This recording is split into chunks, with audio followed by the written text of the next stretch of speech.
En directo, está de visita en Miami un muy prestigioso intelectual, historiador venezolano, Agustín Blanco Muñoz, que tiene la gran gentileza de visitarnos esta noche. Un aplauso para él, por favor. Bienvenido, Agustín. Gracias. ¿Cómo estás? Bien, todo bien. Permíteme hacerte algunas preguntas sobre la actualidad política de Venezuela. En primer lugar, lo que ocurrió el 14 de abril de este año, cuando, según los cómputos oficiales, Maduro ganó las elecciones por 200.000 votos, más o menos. ¿Eso fue un fraude, en tu opinión? Es posible que haya sido un fraude. Es posible. No tengo elementos así para decirlo terminantemente. Pero digo es posible porque la cuestión electoral en Venezuela no es de ahora, desde mucho tiempo ha sido un fraude permanente y continuado. Claro, exacto. O sea que el fraude ya ocurrió antes de que la gente vote, ¿no? Más todavía, para el 14 de abril estaba anunciado que serían otras elecciones del y para el fraude. Pero esta gente de la oposición entendieron que tenían el triunfo asegurado y materialmente que no podía ganarles Maduro, porque Maduro no era Chávez, porque ellos eran ciertamente una fuerza mayoritaria. ¿Tú crees que Capriles estaba seguro de que iba a ganar? Completamente seguro.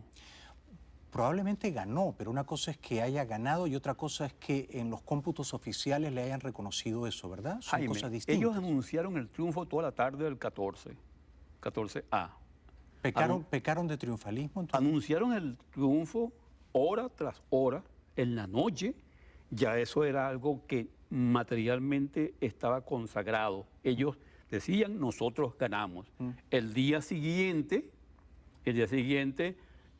inclusive, pues llaman a la calle a defender. Sí, lo recuerdo. Es una convocatoria para el miércoles, ¿verdad?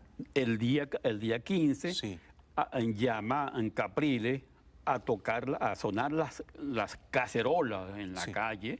Hubo los acontecimientos donde hay heridos y muertos y en la noche se repliega completamente y dice la gente a su casa a esperar que se vuelva a la orden de un toque de cacerola. En tu opinión, esa decisión final, digamos, desactivar la marcha a la que el propio Capriles había convocado, ¿fue buena o no fue tan buena?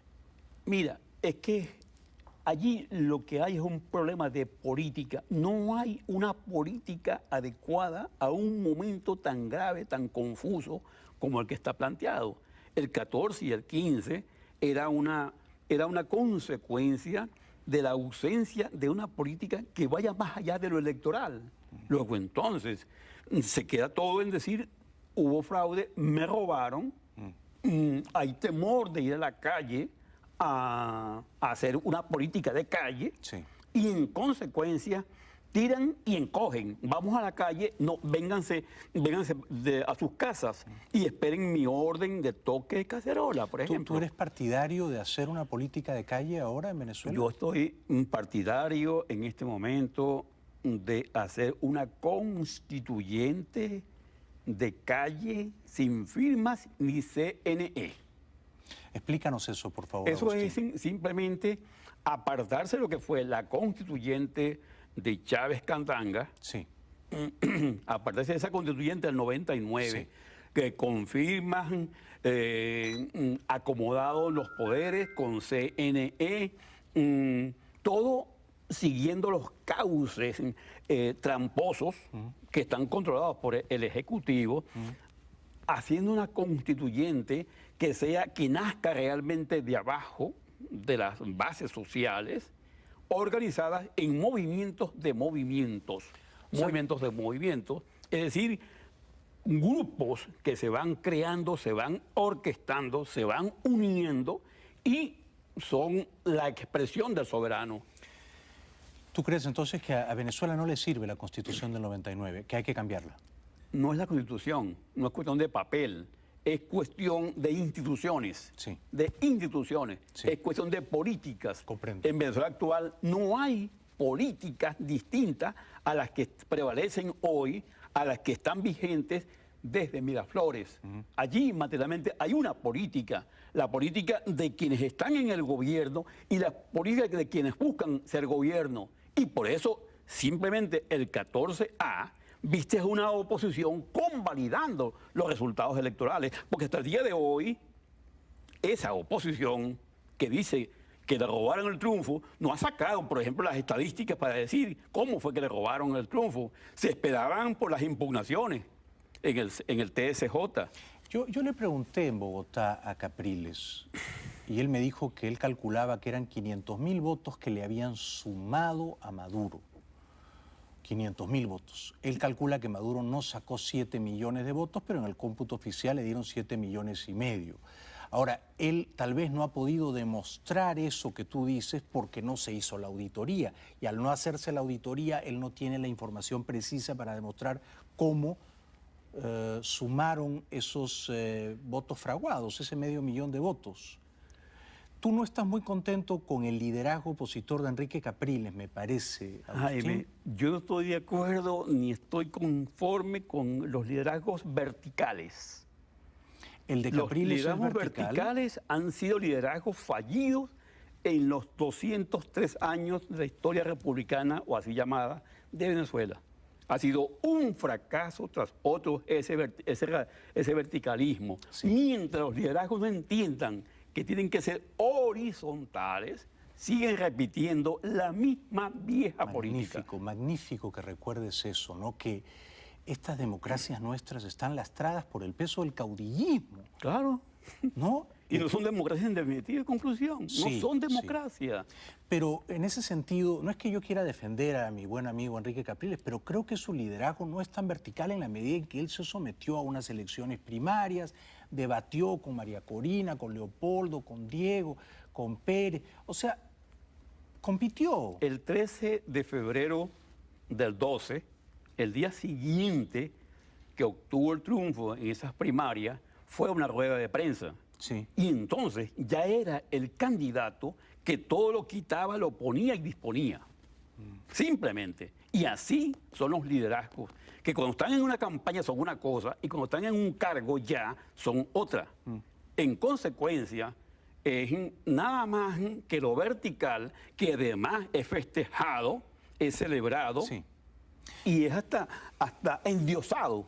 Es muy interesante que tú pongas el acento en esto, Agustín, porque tú eres un historiador. Y entonces, por ejemplo, surge la cuestión, ya que estamos hablando de liderazgos verticales, de si Chávez fue o no un dictador.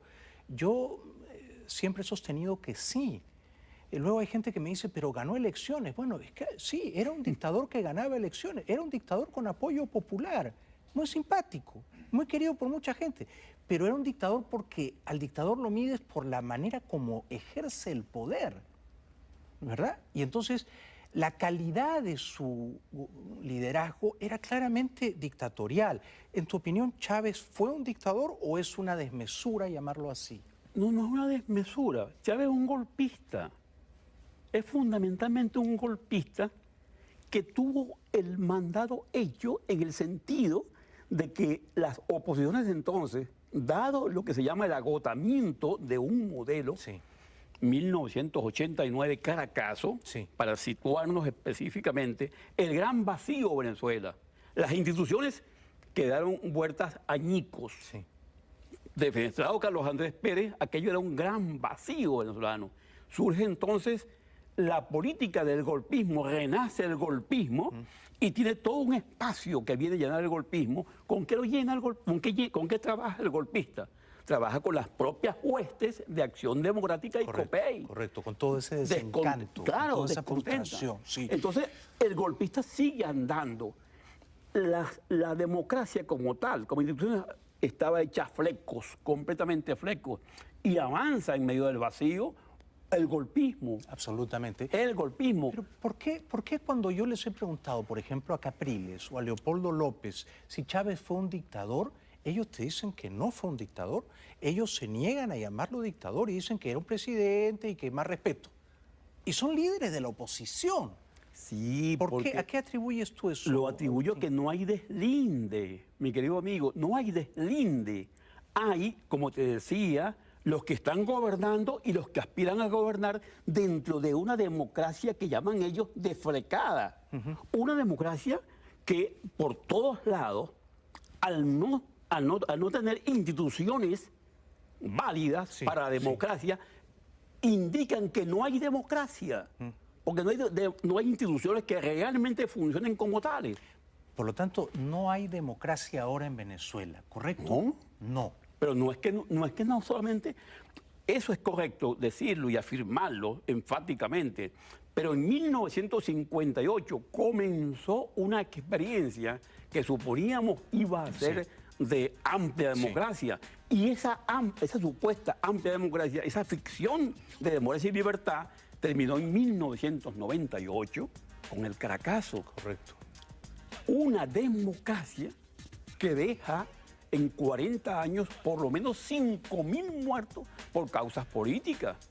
Y hay que ver entonces, hay que estudiar cómo fue esa democracia. Lo que te decía antes, en Venezuela, lamentablemente, en 202 años de vida llamada republicana, no se puede decir que ha habido democracia.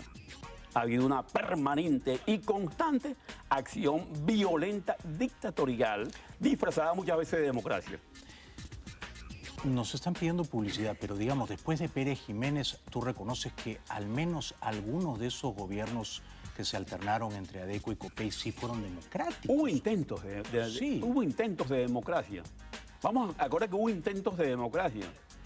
Yo trabajé, por ejemplo, con Carlos Andrés Pérez y discutimos mucho sobre esto, sobre sus intentos de democracia. Trabajé con el presidente Luis Herrera. También hubo intentos de democracia, pero en ambos casos, tanto en Herrera como en Carlos Andrés Pérez, tenemos apuntes de masacres. Tenemos que ir a la publicidad. ¿Tú vas a votar el 8 de diciembre?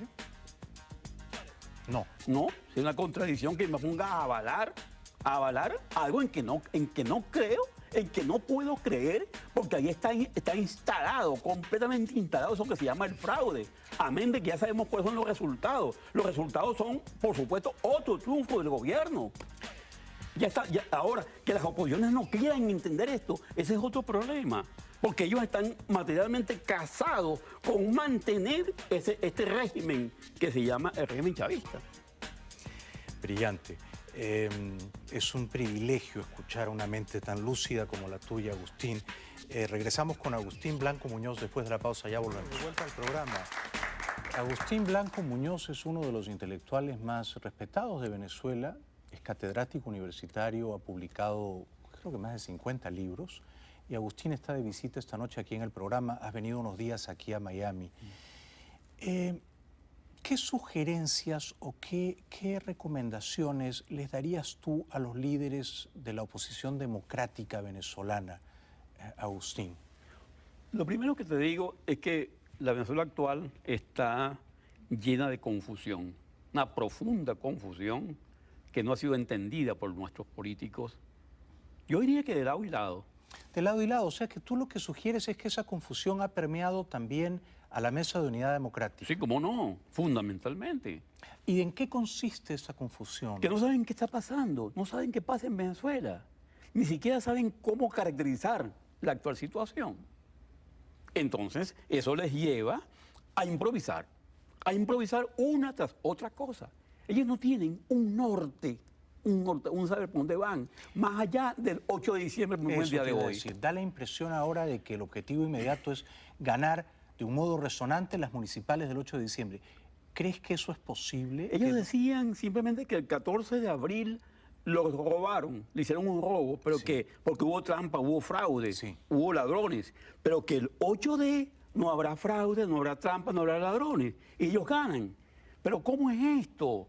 ¿Cómo es esto? Si ¿Tú crees que la oposición no debería participar en ninguna elección convocada por esta estructura perversa de poder? Por supuesto, y hacer y trazar una política adecuada a los tiempos que estamos viviendo. Pero ¿qué ocurre? Que lo único que saben hacer ellos es convalidar la trampa electoral. No saben hacer nada más. La convalidan una vez, dos veces. La convalidan ahora el 8D. La convalidan en función de una idea. No podemos ceder espacios, no podemos ceder espacios. Sobre eso vienen hablando durante 14 años y seguirán después de la derrota del 8 de diciembre, dirán que no, que hay que buscar para sacar a Maduro en el revocatorio. Sí, exacto. Es decir, que si pierden las municipales o si no las ganan de un modo tan holgado, se trazarán una nueva meta electoral, Sí. que puede ser las legislativas para tener mayoría en la Asamblea Nacional o el revocatorio a la mitad de los 6 años de Maduro. No saben hacer más nada. No saben hacer más nada. Cuando uno les dice, por ejemplo, vamos a hacer una constituyente de calle sin CNE, ni recogedora, ni busca de firmas, cuando uno les plantea esto o la lanza para la discusión, no, ellos quieren debatir sobre esto. ¿Por qué? ¿Por qué? ¿Se asustan? No ¿Les parece que es muy radical tu planteamiento? Sí, este planteamiento es radical. Se podría hacer pensar en una constituyente, pero convocada por el CNE, con la firma, con los artículos correspondientes. Sí, tal vez ellos te dirían que la única manera pacífica de desalojar a esta dictadura es ganándoles en las urnas, con los votos de los ciudadanos. Pero claro, tú presupones que la dictadura no se va a dejar ganar nunca en las urnas porque... Dos cosas. Uno, no hay posibilidad alguna de triunfos electorales en el corto o mediano plazo. No hay posibilidad. No hay posibilidades en Venezuela actual de que una maquinaria con la renta petrolera que tiene, una de las mayores del mundo, sí, vaya a dejar el poder simplemente por urnas electorales. En segundo lugar, no estamos proponiendo salidas violentas y mortandad y masacre. No estamos proponiendo esto. Estamos proponiendo el uso de la fuerza social organizada y consciente en términos de calle, que es una expresión democrática, democrática en busca de una Venezuela distinta. No estamos haciendo una convocatoria armada, sino armada de conciencia y de decisión para implantar la fuerza del soberano. Porque se dice en esa Constitución que la soberanía reside en el pueblo. Vamos a ejercerla entonces como tal. A mí me parece que es brillante, es inobjetable moralmente lo que tú estás planteando. Ahora, en términos prácticos, si, por ejemplo, Enrique Capriles, María Corina, Leopoldo, recogen esta idea y convocan a que la gente salga a las calles, ¿la gente saldría a las calles? ¿Tú percibes en la atmósfera ese deseo? No es convocatoria. Ellos le dicen, por ejemplo, a la gente, organícense.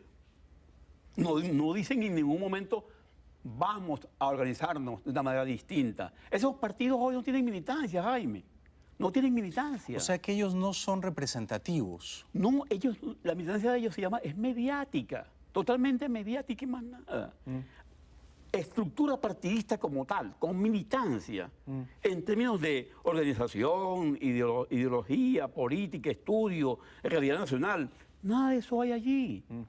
Allí lo que hay simplemente son empresas políticas de un lado y de otro. Y entonces, tú estás en contra de que la gente vaya a votar, ¿verdad? El 8 de diciembre. No, quien quiera votar, que vote. Porque cuando uno es demócrata y actúa como tal, sí. Si usted cree en sus elecciones, vote tranquilamente. Pero respete mi derecho a no ejercer ese supuesto derecho que me da un régimen golpista. Respete mi derecho a no ejercerlo y a enfrentarme a ese golpismo. Porque hay que enfrentar el golpismo que se ejerce en toda dirección, en todos los actos de este gobierno, de ese gobierno. Lo que hay es golpismo.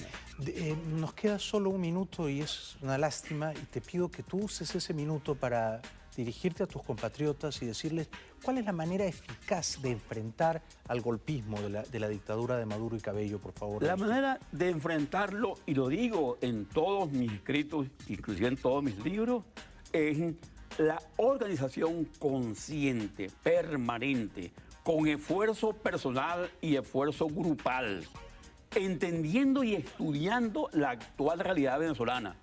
Me empeño en eso, no por deformación profesional simplemente, sino porque hemos constatado que cada día se ignora más lo que pasa en Venezuela. Inclusive gente que está metido en la llamada política, cuando vamos a debatir sobre qué está pasando, realmente asombra que no tengan idea de qué ocurre hoy en ese país. Muchas gracias, ese ex país. Agustín Blanco Muñoz. ¿Recuerda mis libros? Sí, por supuesto.